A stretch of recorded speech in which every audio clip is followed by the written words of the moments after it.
اعوذ باللہ من الشیطان الرجیم بسم اللہ الرحمن الرحیم۔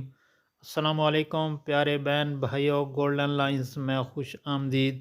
اللہ پاک سے دعا ہے آپ کو صحت، تندرستی اور عافیت والی زندگی عطا فرمائے، آمین یا رب العالمین، اور آپ کے رزق میں برکت اور کشادگی عطا فرمائے، آمین یا رب العالمین۔ نبی کریم صلی اللہ علیہ وآلہ وسلم کا دوستو یہ بیان ضرور سن لیں، 5 لوگوں کی نماز کبھی قبول نہیں ہوتی، 5 ایسے لوگ جن کی نماز کبھی نہیں قبول ہوتی۔ دوستو اگر آپ نے میرے چینل کو ابھی تک سبسکرائب نہیں کیا اور آپ حدیث مبارک سننا پسند کرتے ہیں تو چینل کو سبسکرائب کر لیں۔ چینل پر زیادہ تر حدیث مبارک اور وظائف کا ذکر ہوتا ہے جن سے بندے کی زندگی میں خاصی تبدیلیاں آتی ہیں، تو آپ سے ریکویسٹ ہے کہ چینل کو سبسکرائب کر لیں اور بیل کے آئیکن کو بھی لازمی پریس کر دیں تاکہ ہر آنے والی نئی ویڈیو آپ تک پہنچ سکے۔ محترم ناظرین، کیا آپ نے کبھی یہ بھی سوچا ہے کہ انسان کا تھکاوٹ سے برا حال ہو، سردی کا موسم ہو، رضائی اور کمبل میں لپٹا ہو، سردی سے تھر تھر کانپ رہا ہو، اور پھر اللہ کی پکار یعنی آذان کی آواز سن کر گرم لحاف اور گرم کمبل چھوڑ کر وہ انسان سخت سردی میں ٹھنڈے پانی سے وضو کرے، ٹھنڈے پانی اور سردی کی وجہ سے جسم کے رونگٹے کھڑے ہو جائیں، سردی سے جسم کانپ رہا ہو، سردی ایسی ہو کہ دانت بج رہے ہوں، پھر بھی انسان اللہ کی رضا اور ثواب کی نیت سے وضو کرے اور پھر سردی کو برداشت کر کے نماز ادا کرے اور اس کی نماز ہی قبول نہ ہو۔ کیا ایسا بھی ہو سکتا ہے؟ جی بالکل ہو سکتا ہے، کیونکہ اللہ 5 لوگوں کی نمازیں قبول نہیں کرتا۔ مسلمان ہونے کے باوجود، نماز پڑھنے کے باوجود ان کی نماز قبول نہیں ہوتی، پھر ان کا کوئی عمل بھی قبول نہیں ہوتا۔ اللہ تعالیٰ 5 کم بخت لوگوں کی نمازیں دنیا میں ہی ان کے منہ پر مار دیتا ہے، یعنی قبول نہیں کرتا۔ پہلا وہ شخص جو اپنی بیوی کو رلاتا ہے، نمبر 1 وہ شخص جو اپنی بیوی کو رلاتا ہے، باتوں باتوں پہ اپنی فیملی کے ساتھ جھگڑا کرتا ہے، لڑائی کرتا ہے، اللہ تعالیٰ اس شخص کی نماز قبول نہیں کرتا۔ یعنی جو شخص اپنی بیوی سے لڑائی جھگڑا کرتا ہے اس کی اللہ پاک نماز قبول نہیں کرتا۔ مجھے بتائیے، جس کی نماز قبول نہیں ہوتی، دعا قبول نہیں ہوتی ہوگی، اس کا کوئی بھی عمل قبول ہوتا ہوگا؟ ایک شخص نے غربت کے ہاتھوں تنگ آ کر اپنی بیوی کو مارنا شروع کر دیا، اپنی بیوی کو پیٹنا شروع کر دیا، بیوی کو روزانہ مارتا، گھر میں لڑائی کرتا، جھگڑا کرتا، بیوی کو ذلیل کرتا، یعنی گھر میں صبح شام لڑائی جھگڑا رہتا، طرح طرح کی اذیتیں دیتا، طرح طرح کی تکلیفیں اور اذیتیں کیوں دیتا؟ صرف اس وجہ سے کہ جب سے تو میرے گھر میں آئی، یعنی جب سے تو میرے پاس آئی، امیری کا جنازہ نکل گیا، غربت عروج پر آ گئی، یعنی غربت بہت زیادہ ہو۔ ایک دن اس شخص نے اپنی بیوی کے اوپر ظلم ڈھایا، بیوی رو رہی تھی کہ وہاں سے ایک اللہ والے بزرگ کا گزر ہوا۔ بزرگ نے اس کی بیوی کو روتے دیکھا تو اس شخص کو کہا، میاں تم نے اپنی بیوی کو کیوں مارا؟ یہ اس بزرگ نے اس آدمی سے پوچھا جو اپنی بیوی پر ظلم کر رہا تھا کہ تم نے اس کو کیوں مارا ہے، اسے کیوں ذلیل کرا ہے، کیوں رسوا کرا ہے، اس کے اوپر کیوں ظلم کر رہا ہے؟ تو اس شخص نے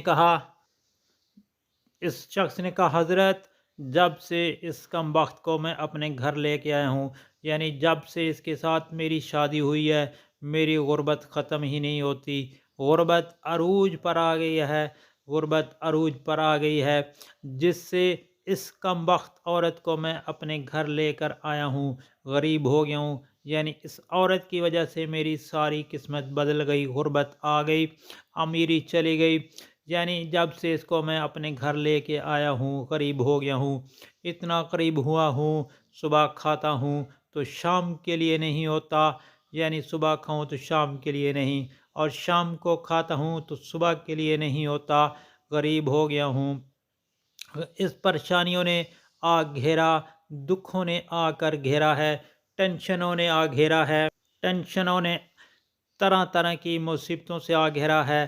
کہا میاں میں تمہیں حضرت علی رضی اللہ تعالی عنہ کا فرمان سناتا ہوں۔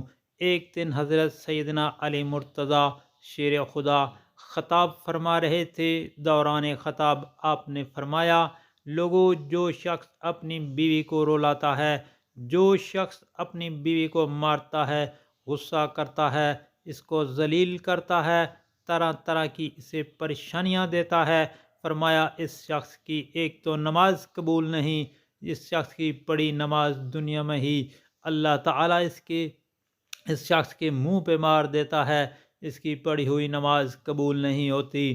دوسرا، اس کے گھر سے برکت اٹھا لی جاتی ہے، یعنی وہ گھر برکت سے خالی ہو جاتا ہے، اس کے گھر سے برکت اٹھا لی جاتی ہے، رحمت اور برکت کا کوئی نام و نشان تک نہیں رہتا، اس کے گھر سے امیری کا جنازہ نکل جاتا ہے، غربت عروج پر آ جاتی ہے، یعنی بہت زیادہ غربت آ جاتی ہے۔ فرمایا اگر تم چاہتے ہو کہ تمہارے گھر میں برکت آئے، رحمت آئے، تو تمہارے مال و جان میں، روزی میں، رزق میں، ہر طرح کی آپ کے جان و مال میں برکت ہو، ہر قسم کی پریشانی نہ ہو، رزق کی فراوانی ہو، خوشحالی تمہارے قدم چومے، تو خدا را اپنی بیوی کو نہ مارا کرو، بیوی پر ظلم نہ ڈھایا کرو، بیوی کو ذلیل نہ کیا کرو، بیوی کو رسوا نہ کیا کرو، بیوی کی آنکھوں سے آنسو نہ بہایا کرو۔ دوسرا شخص جس کی نماز قبول نہیں ہوتی وہ شرابی انسان ہے، شرابی شخص کی نماز بھی قبول نہیں ہوتی، اس کے منہ پہ مار دی جاتی ہے، جب تک وہ توبہ نہیں کرتا، جب تک وہ شراب نہیں چھوڑتا، شرابی شخص کی نماز بھی قبول نہیں ہوتی۔ ایک سود خور تھا، پیسہ اس کے پاس جب آیا تو اس نے شراب پینا شروع کر دی، شراب کے نشے میں لگ گیا، ایک دن شراب کے نشے میں دھت سیڑھی سے نیچے اترا تھا، ایک دم منہ کے بل زمین پر گرا، وہیں فوت ہو گیا، اس کا انتقال ہو گیا۔ بیٹا کئی روتا کا مناتا رہا، ایک رات بیٹے نے خواب میں دیکھا، پوچھا ابا تیرا کیا حال ہے؟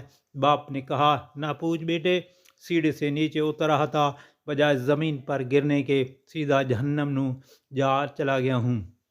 محترم بھائیو، جو شخص شراب پیتا ہے وہ دنیا میں بھی ذلیل و خوار، آخرت میں بھی ذلیل و خوار، اتنا بڑا ذلیل ہوتا ہے کہ اس کی نماز بھی اللہ تعالیٰ قبول نہیں کرتا۔ تیسرا، وہ شخص جو اپنے والدین کو ستاتا ہے، والدین کو رلانے والا، والدین کو تڑپانے والا، والدین کو طرح طرح کی پریشانیاں دینے والا شخص بھی اللہ تعالیٰ نماز قبول نہیں کرتا۔ جس شخص کے اوپر اس کے والدین ناراض ہیں، اس کے اوپر تو اللہ بھی ناراض، اس کا رسول بھی ناراض، اب جس شخص کے اوپر اللہ ناراض ہے کیا اس کی نماز قبول ہوتی ہوگی؟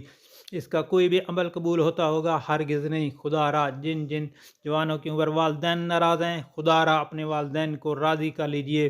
چوتھا، سود خور انسان کی پڑھی نماز بھی قبول نہیں ہوتی۔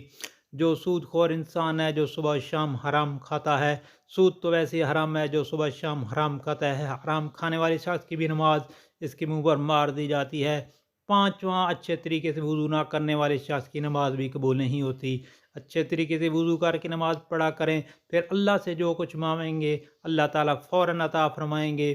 یہ 5 لوگ ایسے ہیں محترم بھائی اور بہنوں جن کی نمازیں اس دنیا میں اس کے منہ پہ مار دی جائیں گی، قبول نہیں ہوں گی۔ جب نماز قبول نہیں، کوئی دعا قبول نہیں، نماز پڑھنے سے پہلے ان 5 چیزوں کا خاص خیال رکھنا۔ 5 بیماریاں اگر آپ کے اندر محسوس کریں تو ان کو اپنے اندر سے نکال دیں، ورنہ تمہارے منہ پہ مار دی جائیں گی۔ رسول اللہ صلی اللہ علیہ وسلم سے پوچھا گیا ہمیں کیسا پتہ چلے گا کہ ہماری نمازیں قبول ہوئی ہیں یا نہیں؟ حضور صلی اللہ علیہ وسلم ہمیں کیسے پتہ چلے گا کہ آج ہم نے فجر کی نماز پڑھی ہے، جو ہم نے ظہر کی نماز پڑھی، عصر کی، مغرب کی، عشاء کی نماز پڑھی، یہ قبول ہے یا نہیں؟ پیارے نبی صلی اللہ علیہ وسلم نے فرمایا صحابہ جب اگلی نماز پڑھنے کا دل کرے تو پکا یقین کر لینا پچھلی نماز قبول ہو گئی۔ جب تمہارے اندر نماز کا شوق آئے گا پھر تم شراب کے نزدیک نہیں جاؤ گے، پھر تم اپنی فیملی کے ساتھ زیادتی نہیں کرو گے، فیملی کے اوپر ظلم نہیں کرو گے، تمہارے اندر رحم آئے گا، تمہارے لبوں پہ مٹھاس آئے گی، جب ہر وقت اللہ کا نام تمہاری زبان پر رہے گا۔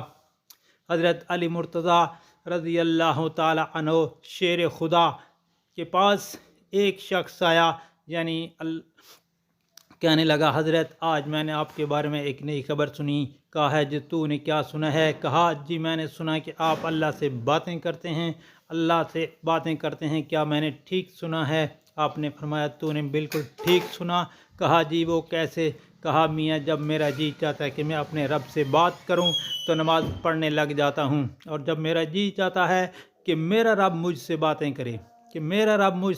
کرے، تو میں قرآن پاک پر اٹھاتا ہوں، پڑھنے لگ جاتا ہوں۔ دن میں 5 ٹائم نمازیں پڑھنے کی اپنی عادت بنا لیں، صرف یہ سوچ کے ہو سکتا ہے یہ اذان میری زندگی کی آخری اذان نہ ہو، یہ نماز میری زندگی کی آخری نماز ہو سکتا ہے، مجھے میرا رب آخری بار بلا رہا ہے۔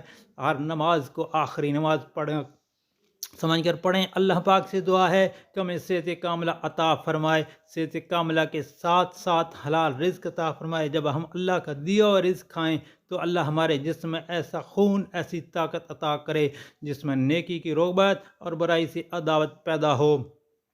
پھر اللہ ہماری یہ باتوں کو، ذکر اذکار کو، حسن سلوک کو، ہر قسم کی اچھائی اور بھلائی کو اپنے برگاہ میں شرف قبولیت عطا کرے، جن سے اللہ پاک خوش اور راضی ہوتا ہے، اور اپنی خوشی اور اپنی رضا سے جنت میں داخل فرما دے۔ آمین یا رب العالمین ثم آمین۔